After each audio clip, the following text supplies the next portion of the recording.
Halo rekan-rekan, apa kabar? Semoga rekan-rekan dalam keadaan sehat walafiat. Baiklah, kali ini kita akan belajar bagaimana cara untuk menggunakan tools meshing pada software Revit. Di mana pada Revit, meshing adalah fitur untuk membuat bentuk dasar atau volume bangunan pada tahap awal desain.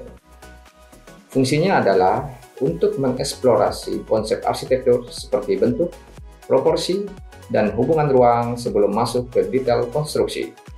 Dengan meshing, desainer dapat menganalisis bayangan, pencahayaan, dan luas lantai secara cepat. Bentuk massa ini nantinya bisa dikonversi menjadi elemen bangunan seperti dinding, lantai, dan atap menggunakan fitur by face. Meshing sangat berguna dalam pengembangan desain konseptual untuk terintegrasi dalam sistem BIM Revit. Baiklah, kita langsung saja ya masuk pada bagaimana tata cara kita menggunakan meshing. Selamat belajar. Baiklah, sebelumnya kita sudah melakukan pengaturan pada satuan unitnya ya. Kita memakai satuan centimeter. Kemudian kita masuk atau kita pilih referensi plan. Kemudian kita coba melakukan proses memasukkan garis referensi plan ini ya. Rekan-rekan bisa lihat bagaimana proses pekerjaannya. Sama seperti kita memasukkan garis as ya, atau grid. Kemudian untuk jarak dari setiap garis referensi plan-nya kita atur ya. Rekan-rekan bisa lihat untuk ukuran jaraknya.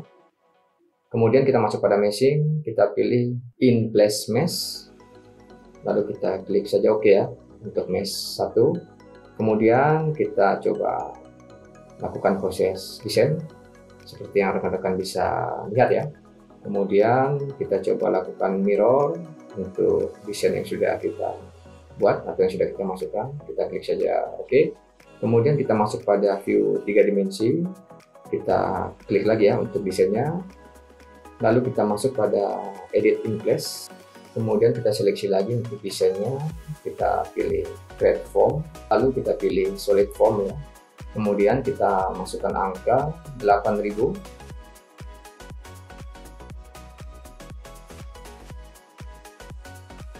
Baiklah, kembali kita seleksi objek yang sudah kita desain ini ya. Kemudian kita coba klik salah satu ujungnya atau pojoknya, lalu kita drag turun ke bawah ya. Kemudian kita atur kembali untuk ukurannya atau ketinggiannya ya. Kita masukkan angka 2800. Oke, saya pikir cukup.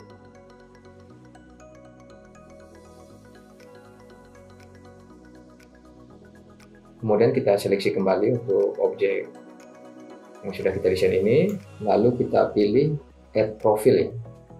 Kemudian muncul lingkaran baru, kita coba letakkan ya pada posisi di dalam objek kita.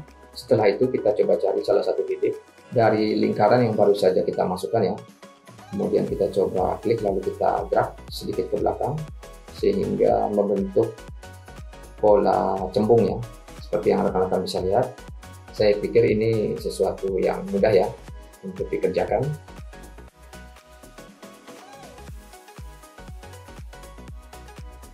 Baik, kita atur posisinya ya sampai enak dilihat. Kemudian kita klik OK. Kemudian kita masuk pada view elevation ya atau tampak. Kita pilih elevasi show. Kemudian kita pilih array. Kita mau menggandakan garis-garis elevasi ini menjadi lebih banyak ya. Kita masukkan angka 20 pada number. Kemudian untuk ketinggiannya kita masukkan 4 meter ya. Jadi jarak setiap elevasi atau setiap ketinggiannya adalah 4 meter. Jika sudah, kita masuk pada view 3 dimensi. Kita lihat ya posisinya. Oke, kita masuk pada level 1. Kemudian kita masuk pada view, kita pilih kamera. Lalu kita coba buatkan posisi view 3 dimensi yang baru ya dengan menggunakan tools kamera. Kemudian kita seleksi objek dari rencana bangunan ini, kita pilih mesh floor, kemudian kita centang ya untuk semua posisi lantainya, kemudian kita klik OK, dan hasilnya seperti yang rekan-rekan bisa lihat ya. Jadi untuk objek rencana bangunan kita ini sudah memiliki lantai ya. Baiklah, berikutnya kita kembali seleksi keseluruhan dari objek rencana bangunan kita. Kita masuk pada meshing, kita pilih floor, lalu kita pilih create floor, kemudian kita seleksi lagi untuk objek rencana bangunan kita. Kita coba pilih floor ya pada properties, kemudian kita klik enter ya, sehingga lantainya sekarang memiliki ketebalan atau memiliki volume ya.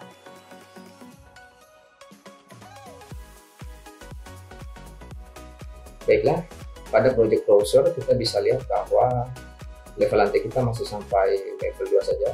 Kita masuk pada view, kita pilih plan view, kemudian kita coba seleksi ya semua layer dari level lantai, kemudian kita klik saja OK.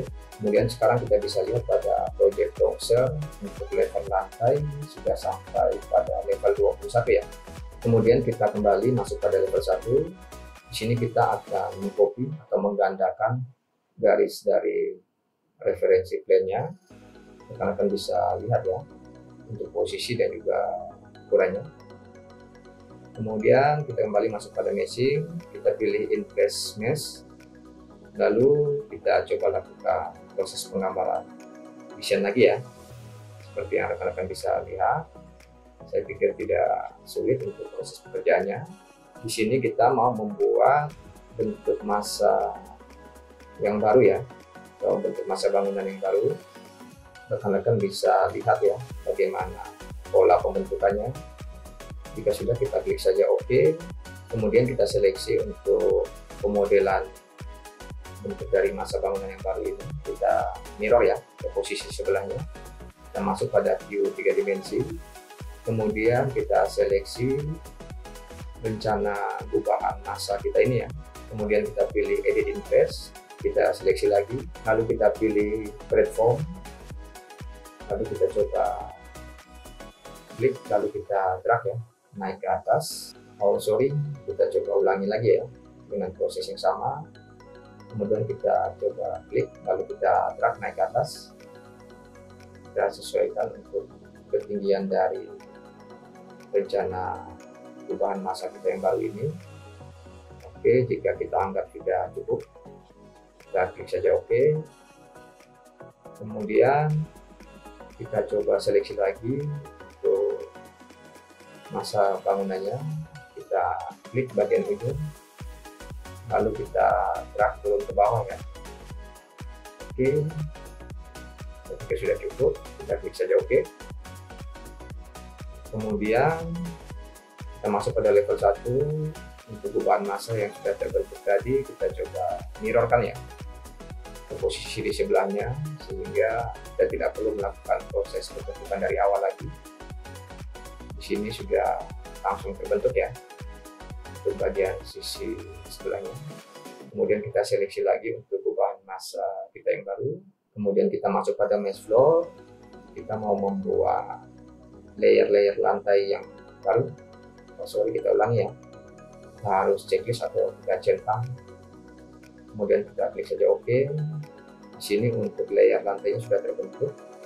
Kembali kita masuk pada meshing, lalu kita pilih floor, kemudian kita coba pilih create floor ya, lalu kita klik saja enter, sehingga layer-layer lantainya sudah terbentuk ya. Kita coba seleksi lagi, kemudian kita klik enter ya, sehingga layer dari lantainya memiliki volume. Kemudian untuk gubahan massa yang berposisi di sebelahnya, kita lakukan hal yang sama ya. Kita coba masukkan layer lantainya, sehingga gubahan massa ini memiliki layer-layer lantai ya.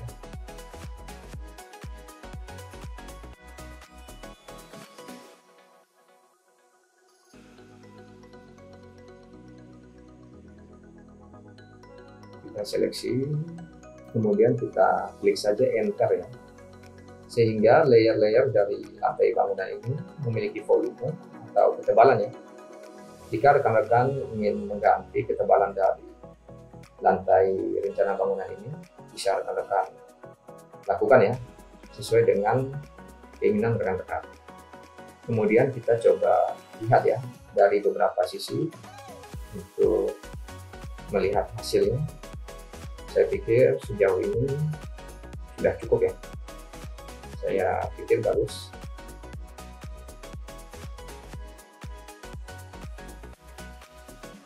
Baiklah, tahap berikutnya kita kembali masuk pada mesin, lalu kita pilih wall, kemudian kita masuk pada edit type, kita pilih duplikat, kemudian kita beri label nama dinding fasad, lalu kita klik OK, kemudian kita masuk pada edit, untuk strukturnya kita ganti finish, lalu kita masuk pada by kategori, kita pilih create material, lalu kita rename, kita beri label nama dinding fasad, kemudian kita masuk pada pencarian materialnya ya. Di sini kita akan mencari material glass, kita coba pilih salah satu brush ya atau rumput. Untuk ketebalannya kita masukkan angka 10 cm, kemudian kita bisa di OK. Lalu kita coba untuk memasukkan dinding fasad ini pada dinding massa bangunan kita. Tinggal kita klik saja ya pada area bagian luar dari fasad bangunan kita. Untuk melihat hasilnya kita masuk pada view realistik. Oke, sudah masuk ya. Untuk dinding fasad dengan material glass ini. Kemudian di bagian belakang dari bangunan kita coba masukkan juga dinding dengan material glass. Maksudnya ini adalah green wall ya. Oke, kita coba lihat dari beberapa sisi. Kira-kira bagian mana lagi yang mau kita masukkan fasad dengan material ini. Baik, saya pikir cukup ya. Kita kembali masuk pada mesin, kita pilih curtain system, lalu kita seleksi bagian depan dari fasad. Kita pilih edit type, kita coba lihat ya untuk pengaturannya. Jika tidak ada yang perlu kita atur, kita kembali pilih create system, kemudian kita klik saja enter ya. Untuk curtain wall-nya sudah masuk. Kemudian untuk bagian sisi luar dari dinding massa bangunan yang lain kita lakukan hal yang sama ya. Kita masukkan curtain wall-nya. Kemudian untuk sisi bagian sebelahnya kita lakukan hal yang sama ya. Kita masukkan juga curtain wall-nya, sehingga tahap demi tahap bentuk dari rencana bangunan kita ini sudah mulai bagus ya. Kemudian untuk massa bangunan yang berada di bagian tengahnya kita masukkan juga curtain wall seperti yang rekan-rekan bisa lihat. Kemudian kita lakukan sedikit pengaturan ya pada properties. Di sini rekan-rekan bisa lihat ya bagaimana saya melakukan pengaturan pada location line. Saya pikir bukan sesuatu pekerjaan yang sulit untuk rekan-rekan ikuti ya. Baiklah, sedikit lebih lanjut saya jelaskan tentang apa itu meshing. Meshing dalam Autodesk Revit adalah fitur yang digunakan untuk membentuk dan mengembangkan konsep desain arsitektur pada tahap awal perencanaan. Dengan menggunakan meshing, seorang desainer dapat menciptakan bentuk-bentuk dasar atau volume bangunan yang merepresentasikan massa arsitektural tanpa harus langsung menentukan detail konstruksi seperti dinding, jendela, atau pintu. Fungsi utama dari meshing adalah untuk mengeksplorasi bentuk, proporsi, dan hubungan spasial antara elemen bangunan secara cepat dan fleksibel. Hal ini memungkinkan analisis awal terhadap aspek-aspek penting seperti pencahayaan, bayangan, dan luas lantai atau floor area yang sangat berguna dalam pengambilan keputusan desain. Revit menyediakan dua pendekatan dalam pembuatan mesin, yaitu in-place mesh yang dibuat langsung dalam proyek saat itu juga, serta conceptual mesh yang dapat dirancang sebagai famili terpisah dan digunakan berulang kali dalam berbagai proyek. Setelah model massa selesai, Revit memungkinkan pengguna untuk mengkonversi permukaan massa tersebut menjadi elemen bangunan nyata seperti dinding, lantai, dan atap melalui fitur by face. Dengan demikian, meshing menjadi alat yang sangat penting dalam proses desain konseptual karena mampu menjembatani ide bentuk awal hingga ke elemen bangunan yang lebih rinci, efisien, dan terintegrasi secara penuh dalam lingkungan BIM.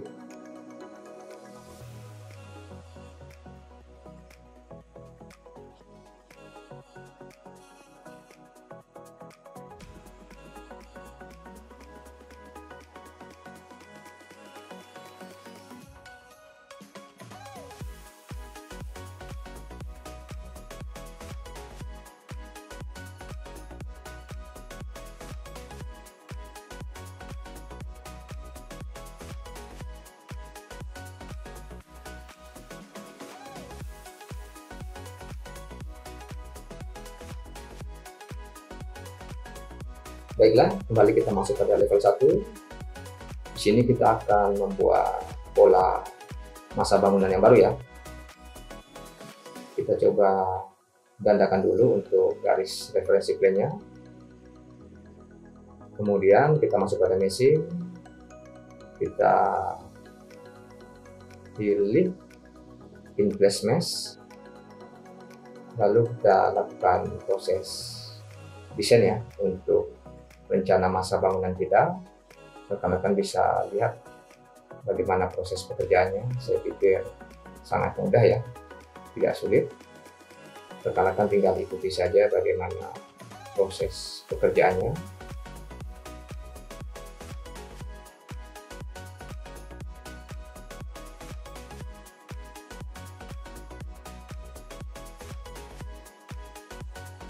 Baik, jika sudah kita klik saja OK.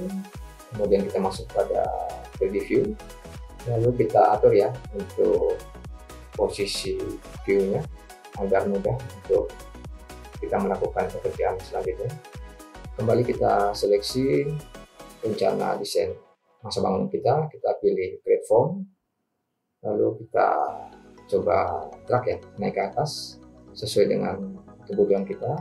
Rekan-rekan bisa lihat ya bagaimana posisinya. Kemudian kita klik salah satu sisi atau pojok ya. Kemudian kita drag turun ke bawah. Kita sesuaikan ya untuk posisinya dan juga ketinggiannya ya.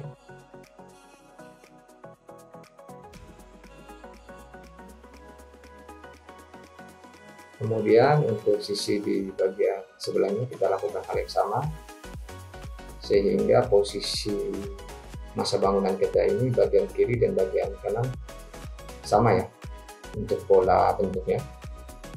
Oke, saya pikir sudah cukup, sudah terbentuk dengan baik.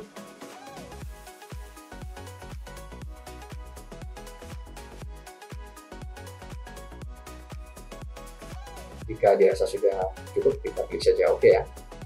Kemudian kita kembali seleksi gubangan massanya, kita masuk pada mesh floor, kemudian kita seleksi ya semua lantainya, kita centang. Di sini kita bisa lihat untuk layer lantainya sudah terbentuk ya. Tinggal kita masukkan untuk ketebalannya. Kita masuk pada mesin, kita pilih floor, kemudian kita pilih generic floor ya. Kemudian kita coba lakukan seleksi untuk layer-layer lantainya. Kemudian kita klik saja enter ya untuk membuat lantai-lantai ini memiliki ketebalan atau volume. Oke, sudah masuk. Saya pikir cukup ya. Dan bentuk massa bangunan kita ini sudah mulai bagus. Kembali kita masuk pada mesin, lalu kita pilih wall. Kita masukkan green wall ini pada sisi bagian depan ya, atau bagian atas dari rencana massa bangunan kita yang baru saja kita lakukan desain. Kemudian kita masuk kembali pada mesin, lalu kita pilih curtain system. Kita masukkan curtain wall pada area depan dari perubahan masa bangunan kita ya, yang baru saja kita buat. Oke, saya pikir sudah cukup ya. Dan hasilnya saya pikir bagus. Kita coba atur kembali untuk view 3 dimensinya, sehingga kita dapat melihat bangunan ini dengan proporsi yang baik. Baiklah, berikutnya kita masuk pada view tampak ya. Di sini pada view show, kita akan melakukan pengaturan ya pada garis-garis elevasi bangunan ini. Kita coba atur kembali. Rekan-rekan bisa lihat ya bagaimana proses pekerjaannya. Saya pikir ini sangat mudah sekali. Kita lakukan hal ini pada semua gambar tampak ya. Begitu juga kita aktifkan realistiknya, kemudian juga kita aktifkan bayangannya, sehingga kita bisa melihat visualisasi dari masa bangunan yang baru saja kita desain ya.